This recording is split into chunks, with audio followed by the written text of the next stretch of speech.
Herkese merhaba arkadaşlar, kanalımıza hoş geldiniz. Ailədən hayat kurtaran mesaj. Uzak şehir gönülleri fethetti.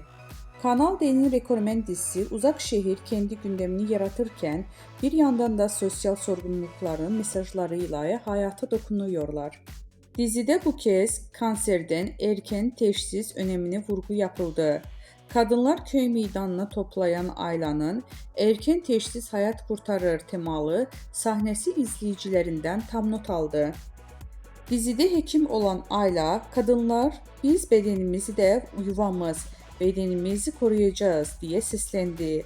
Bir ağrı hissederseniz, bir kitle elinize gelirse veya vücudunuzda bir değişiklik fark ederseniz mutlaka doktora başvurun.